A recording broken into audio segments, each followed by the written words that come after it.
The Island of the Dolls, a true Mexico ghost story. Deep in the canals of Xochimilco, just outside Mexico City, there is a place so disturbing that even locals refuse to visit it after dark. It's called La Isla de las Muñecas, the Island of the Dolls, and its story is one of the most chilling true ghost legends in Mexico. The nightmare began in the 1950s with a reclusive man named Don Julian Santana Barrera.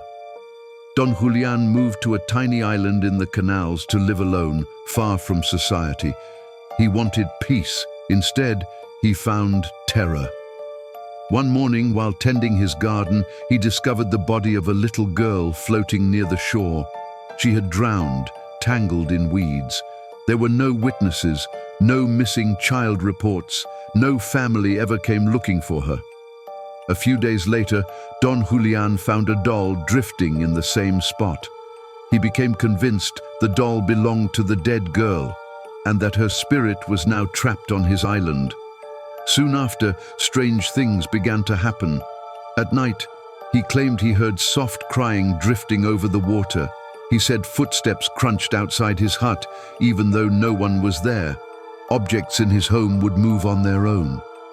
Terrified, Don Julian began collecting dolls from the canals and nearby trash piles.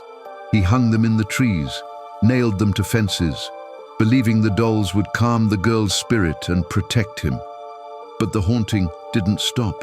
Visitors later reported seeing dolls move their heads.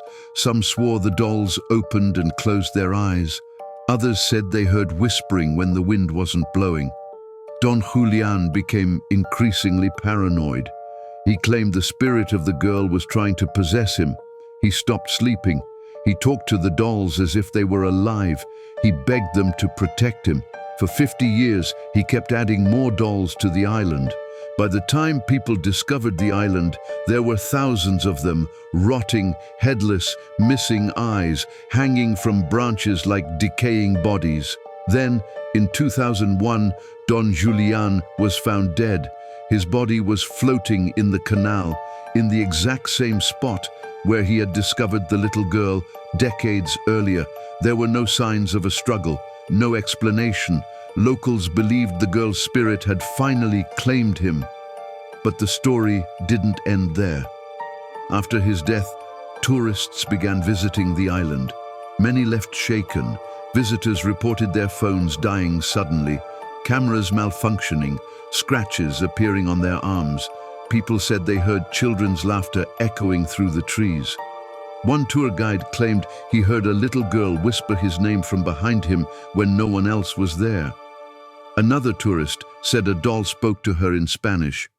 ¿Quieres jugar? Do you want to play? At night, boatmen avoid the island.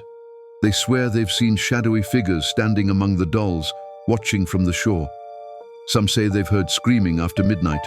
Others claim the dolls' heads turn to follow their boats as they pass. To this day, La Isla de las Muñecas remains one of the most haunted places in the world. No one knows if the girl ever existed or if Don Julian slowly went mad from isolation. But one thing is certain.